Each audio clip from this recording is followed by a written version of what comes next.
అందరికీ నమస్కారం. ఈరోజు కథ హిట్లర్ ఎపిసోడ్ 12. హారతికి నిజం తెలిసిందా? ఇక స్టోరీలోకి వెళ్తే, విరాట్కి ఇన్ఫామ్ చేయకుండా తండ్రి ఇంటికి వెళ్ళిన హాసినికి విరాట్ ఫోన్ చేసి 30 మినిట్స్లో ఇంటికి రావాలని వార్నింగ్ ఇచ్చాడు. విరాట్తో ఫోన్ మాట్లాడిన తర్వాత హాసిని బాత్రూంలో స్నానం చేస్తూ ఉండగా పిల్లిలా ఆ గదిలోకి వెళ్ళింది హారతి. వాష్రూమ్లో నీళ్ళ చప్పుడు వినిపిస్తూ ఉండడంతో ఇప్పట్లో రాదని కన్ఫర్మ్ చేసుకొని నెమ్మదిగా ఆమె బ్యాగ్లో ఉన్న ఫోన్ బయటకు తీసి కాల్ లిస్ట్ ఓపెన్ చేసింది. లాస్ట్ కాల్ డిన్నర్ చేస్తున్న సమయంలోనే ఉండటంతో ఆ నెంబర్ను ఒకసారి చూసింది. అది ఒక ప్రైవేట్ నెంబర్ కావడంతో ఎవరో తెలుసుకోవాలనే కుతూహలంతో ఆ కాంటాక్ట్కి కాల్ బ్యాక్ చేసింది హారతి.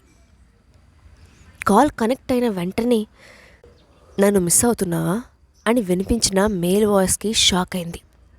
ఆ వాయిస్ చాలా ఫెమిలియర్గా అనిపించడంతో ఎవరా అని ఆలోచిస్తున్న హారతికి అది వివిఆర్ గొంతు అని అర్థమైంది. ఇంతలో మాట్లాడు అని అంటున్న విరాట్కి ఎలాంటి రెస్పాన్స్ ఇవ్వకుండా కాల్ కట్ చేసింది హారతి. అసలు విరాట్ నెంబర్ హాస్ని మొబైల్లో ఎలా ఉంది? ఆ కాలర్స్ దగ్గర కూడా చెయ్యి పట్టుకొని మరి తీసుకెళ్లాడు. మా పేరెంట్స్ యానివర్సరీ రోజు కూడా రింగ్ విషయంలో చాలా తెలివిగా సపోర్ట్ చేశాడు.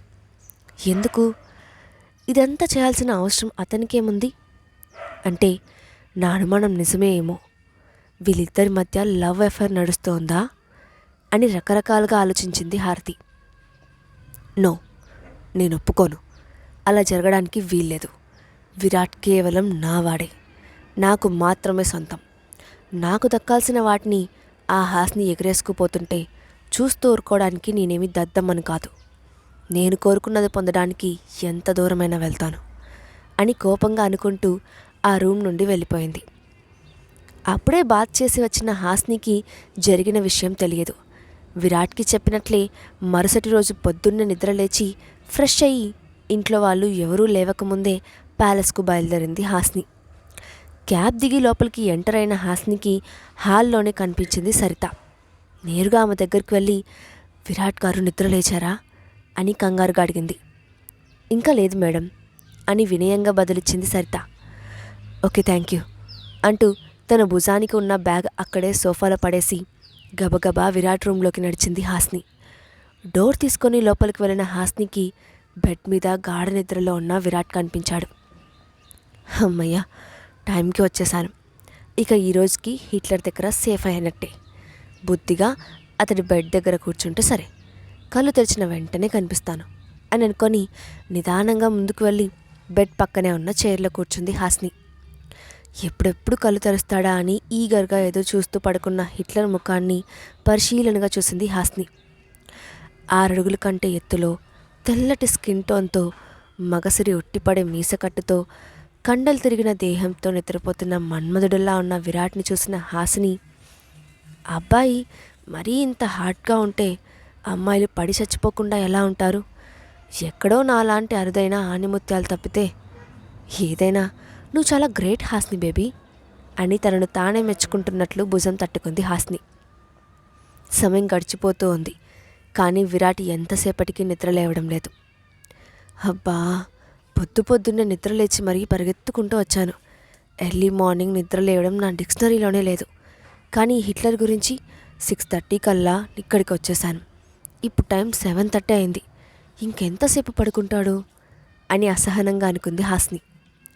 ఇది ఇలా ఉండగా కింద హాల్లో విరాట్ సార్ ప్రతిరోజు 7 కల్లా కింద డైనింగ్ టేబుల్ దగ్గరికి వచ్చేస్తారు. పంక్చువాలిటీ మెయింటైన్ చేస్తారు. ఈరోజు ఇంకా రాలేదేంటి అని డైనింగ్ టేబుల్ దగ్గర ఉన్న సరితను కూడా అడిగాడు ప్యాలెస్ మేనేజర్ సూరజ్. ఏమో, నాకు కూడా తెలియదు, కాసేపు వెయిట్ చేద్దాం అని సలోచనగా అంది సరిత. ఇక్కడ రూమ్లో ఉన్న హాస్నికి అంతకంతకు విసుగొస్తోంది. ఇంకా ఎంతసేపు బజ్జుంటావు స్వామి, పైకి లే అని ఏడుపు ముఖంతో విరాట్ వైపు చూస్తూ అంది. ఇంతలో ఏదో అనుమానం వచ్చినట్లు, అవును, ఈ మనిషిలో అసలు కదలిక లేదేంటి అనుకుంటూ ముఖం మీద ముఖం పెట్టి ఊపిరాడుతుందో లేదో అని చెక్ చేయడం మొదలుపెట్టింది. సరిగ్గా అప్పుడే కళ్ళు తెరిచి విరాట్ తన పొడవాటి చేతిని తన నడుము చుట్టూ వేసి గట్టిగా పట్టుకొని మీదకు లాక్కున్నాడు. ఆ అనుకోని సంఘటనకు షాక్ అయిన హాస్ని గట్టిగా అరుస్తూ పైకి లేవడానికి ట్రై చేసింది.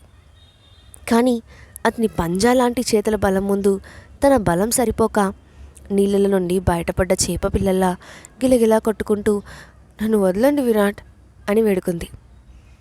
ఇంకాసేపు నేను కళ్ళు తెరవకపోతే అలాగే చూస్తూ ఉండిపోయేదానివా అని లోగొంతుతో అడిగాడు విరాట్. అతని మాటలు ఆమెలో కలవరాన్ని రేకెత్తిస్తుంటే అతి కష్టంగా గొంతు పెగిలించుకుంటూ, అలాంటిదేం లేదు, నిన్న కాల్లో పొద్దున్నే మీరు లేచే టైంకి మీ ముందు ఉంటానని చెప్పాను కదా, అందుకే వచ్చాను అని తడబడుతూ చెప్పింది హాస్ని. నాకు పడిపోయావా అని అదో రకంగా అడిగాడు విరాట్. అది జన్మలో జరగదు అని పొగరుగా అంది హాస్ని. సరే, వచ్చి నా డ్రెస్సింగ్లో హెల్ప్ చేయి అని ఆర్డర్ వేసినట్లుగా చెప్పాడు విరాట్. నేనెందుకు హెల్ప్ చేయాలి, మీకు చేతులు లేవా అని వెటకారంగా అంది హాస్ని. నోరు మూసుకొని చెప్పింది చెయ్యి అన్నట్టు ఒక చూపు చూశాడు విరాట్. దాంతో కోపం వచ్చిన హాస్ని కాల్ని నేలకేసి గట్టిగా కొట్టి విసురుగా తన దగ్గరకు వెళ్ళి ఏం చేయాలి అని ముఖం ముడుచుకొని అడిగింది. ఏం చేయాలో మళ్ళీ చెప్పాలా అని కొంచెం కోపంగా అడిగాడు విరాట్. సరే అని బోర్డ్ ఓపెన్ చేసిన హాస్ని ఆశ్చర్యంతో నోరు తెరుచుకొని ఉండిపోయింది. అక్కడ ఉన్న అన్ని రకాల బ్రాండెడ్ సూట్స్, బ్లేజర్స్, యాక్సెసరీస్ ఉన్నాయి. వాటన్నిటితో ఏకంగా ఒక షాప్ పెట్టేయచ్చు. ఇప్పటి వరకు విరాట్ తన డ్రెస్సింగ్ రూమ్లోకి ఎవరిని రానివ్వలేదు. ఫస్ట్ టైం అక్కడికి వచ్చిన వ్యక్తి హాస్ని మాత్రమే. అక్కడ ఉన్న డ్రెస్సెస్ను అయోమయంగా చూస్తూ, ఇక్కడ ఏకంగా షాపింగ్ మాలే ఉంది, అందులో నుండి ఏవి సెలెక్ట్ చేయాలో అర్థం కావట్లేదు అని విరాట్ వైపు డౌట్గా చూసింది. ఏదో ఒకటి సెలెక్ట్ చేయి, క్విక్ అని ఆర్డర్ వేసి ఫ్రెష్ అయి వచ్చాడు విరాట్. ఓకే అని కాసేపు అక్కడున్న సూట్స్ అన్నీ పరిశీలనగా చూసి అందులో నుండి బ్లాక్ సూట్ బయటకు తీసి ఇదేలా ఉంది అని మెరిసే కళ్ళతో అడిగింది హాస్ని. గుడ్, తీసుకొచ్చి తొడుగు అని కమాండింగ్ చేశాడు విరాట్. నేనెలా వేస్తాను, ప్లీజ్ అండి, నాకేదోలా ఉంది, నేను తీసిచ్చాను కదా, మీరు వేసుకోండి అని లోపల తిట్టుకుంటూ బయటకు మాత్రం రిక్వెస్ట్ చేసి అడిగింది హాస్ని. నేనెవరిని, సూటిగా అడిగాడు Virat. Great business man VVR గారు, అది కూడా తెలియదా అని అమాయకంగా అడిగింది హాస్ని. స్మార్ట్, నేను నీకేమవుతాను శాంతంగా అడిగాడు విరాట్. ఎత్తి కుదిస్తే 4 ముక్కలవుతారు అని పైకనే ధైర్యం లేక మనసులోనే అనుకుంటూ హస్బెండ్ అని వణుకుతున్న గొంతుతో చెప్పింది హాస్ని. గుర్తుందా? ఓకే, మరి నేను చెప్పిన ఆర్డర్స్ తూచ తప్పకుండా ఫాలో అవ్వాలని చెప్పాను కదా, అది గుర్తులేదా కోపంగా అడిగాడు విరాట్. గుర్తుండబట్టే కదా చెప్పగానే డ్రెస్ తీసిచ్చాను అని ఏడుస్తూ చెప్పింది హాస్ని. షటప్, చెప్పింది చెయ్యి అని చేతిలోని డ్రెస్ ఆమె ముఖం మీదకి విసిరాడు విరాట్. అతని ఎక్స్ప్రెషన్ చూసి మారు మాట్లాడకుండా షర్ట్ కోట్ అన్నీ వేసి యాక్సెసరీస్ అన్నీ పెట్టి ఫాస్ట్గా బయటకు పారిపోయింది హాస్ని. ఆమెకు ఆ సిచ్యువేషన్లో చచ్చేంత సిగ్గుగా అనిపించింది. కానీ అతని ఆర్డర్ని కాదనే ధైర్యం లేక తల వంచింది. ఆ రోజు చాలా ఇంపార్టెంట్ మీటింగ్ ఉండటంతో బ్రేక్ఫాస్ట్ కంప్లీట్ అవ్వగానే ఆఫీస్కి వెళ్ళిపోయాడు విరాట్. వివిఆర్ గ్రూప్స్ని పూర్తిగా కంట్రోల్ చేసే one and only person Virat. ఆ సామ్రాజ్యానికి అతనే మకుటం లేని మహారాజు. ప్రభుత్వాలనే శాసించే అంత పవర్ఫుల్ కాబట్టి అతని కనుసైనలకే అన్ని పనులు చకచకా జరిగిపోతాయి. బయట ప్రపంచానికి తెలియని ఎన్నో డార్క్ సీక్రెట్స్ అతని జీవితంలో ఉన్నాయని రూమర్ ఉంది. నిజానిజాలను కాలమే నిర్ణయిస్తుంది. బ్రేక్ఫాస్ట్ తింటున్న హాస్ని అక్కడి నుండి వెళ్ళిపోయిన విరాట్ వైపు కోపంగా చూస్తూ, అంత హెవీ వర్క్ ఉన్నప్పుడు చేసుకోకుండా నన్నెందుకు ప్యాలెస్కి రమ్మని ప్రెజర్ చేశాడు, ఈ హిట్లర్ ఎప్పుడూ అర్థం కాడు అని అసహనంగా అంది. తినడం ముగించి రూమ్లోకి వెళ్ళిన హాస్ని సీరియస్గా చదువుకుంటున్న టైంలో బలరాం నుండి కాల్ వచ్చింది. కాల్ ఆన్సర్ చేయడంతోనే, పొద్దున్నే చెప్పా పెట్టకుండా ఎక్కడికి వెళ్ళావు, కనీసం వెళ్లే ముందు ఇంట్లో వాళ్ళకి చెప్పాలన్న కామన్ సెన్స్ కూడా లేదా అని కోపంగా అరిచాడు బలరాం. ఉదయాన్నే నిద్రలేపి మరీ మీతో తిట్లు తినాలా అని చిరాగ్గా అంది హాస్ని. నీకు రాను రాను పొగరు ఎక్కువ అవుతోంది, ఇది ఇలాగే రిపీట్ అయితే అస్సలు ఊరుకోను, ఇంతకీ ఏం చేస్తున్నావు అని సీరియస్గా అడిగాడు బలరాం. ఫ్రెండ్స్తో చెమ్మ చెక్క ఆడుతున్నాను, ఏం మీరు కూడా వస్తారా అని వెటకారంగా అడిగింది హాస్ని. కనీసం తండ్రితో మాట్లాడుతున్నావన్నా ఇంకిత జ్ఞానం కూడా లేదా అని అసహనంగా అడిగాడు బలరాం. ఆ, తండ్రికి ఇన్నేళ్ళుగా లేని బాధ్యతలు కొత్తగా ఇప్పుడే గుర్తొస్తుంటే రియాక్షన్ ఇలాగే ఉంటుంది. నేను చదువుకుంటున్నాను, డిస్టర్బ్ చేయకుండా ఫోన్ పెట్టేయండి అని విసురుగా అంటూ కాల్ కట్ చేసింది హాస్ని. ఛీ, ఏం మనిషో ఏంటో, ఇతని దయ వల్ల చదువుకునే మూడు ఉత్సాహం అన్నీ మంట కలిసిపోయాయి.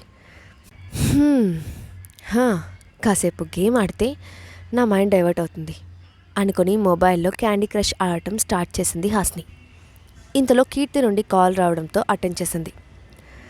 అలా పొద్దుస్తమానం ఇంట్లో కూర్చొని మీ పిన్ని మొహం చూడకపోతే కాసేపు బయటకు రావచ్చుగా, సరదాగా ఎక్కడికైనా వెళ్దాం అని నవ్వుతూ అంది కీర్తి. నేను ఇంట్లో లేను, ప్యాలెస్లో ఉన్నాను అని నెమ్మదిగా అంది హాస్ని. అయితే కాల్ కట్ చేయనా అని కంగారుగా అడిగింది కీర్తి.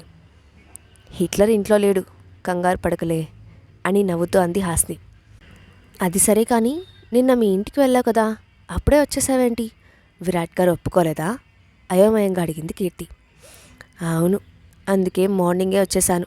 బోరు కొట్టినా సరే ఇక్కడే ఉండాలి, బయటకు వెళ్ళే ఫ్రీడమ్ కూడా లేదు అని బాధగా అంది హాస్ని. ఇలాంటి చిన్న చిన్న విషయాలకు బాధపడకుండా ధైర్యంగా ఉండు హాస్ని, అంతా నార్మల్ అవుతుంది అని నమ్మకంగా అంది కీర్తి. అలాంటి ఒక రోజు వస్తుందని నేను కలలో కూడా అనుకోను అని నిరాశగా మాట్లాడింది హాస్ని. నీ చేతుల్లో లేని విషయాల గురించి ఎక్కువగా థింక్ చేస్తే మనశ్శాంతి కోల్పోవడం తప్ప ఇంకేమీ ఉండదు. సో బీ స్ట్రాంగ్ అని ఫ్రెండ్ను ఉత్సాహపరిచింది కీర్తి. హా, ఇక్కడికి రావచ్చు కదా అని కీర్తినే కంగారుగా అడిగింది హాస్ని. ఏమ్మా, నేను 4 కాలాలు బతకాలని లేదా? అసలే జీవితంలో ఏమీ చూడలేదు, నన్ను వదిలే తల్లి, నేను బయటకు వెళ్ళిపోతున్నాను, బాయ్ అని చెప్పి కాల్ కట్ చేసింది కీర్తి. కాసేపటి తర్వాత కీర్తి డ్రైవ్ చేస్తున్న కారులో ఆమె పక్కనే కూర్చొని ఉంది హాస్ని. రమ్మంటే పోజ్ కొట్టావు కదా, మరెందుకొచ్చావు అని కీర్తి వైపు వెటకారంగా చూసింది హాస్ని. ఏం చేస్తాం, నాకున్న ఏకైక చైల్డ్హుడ్ ఫ్రెండ్ నువ్వు మాత్రమే.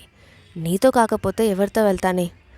ఆటైనా పాటైనా చదువైనా గొడవైనా ఏదైనా సరే నీతో మాత్రమే. You are my best friend అని ఆనందంగా చెప్పింది కీర్తి.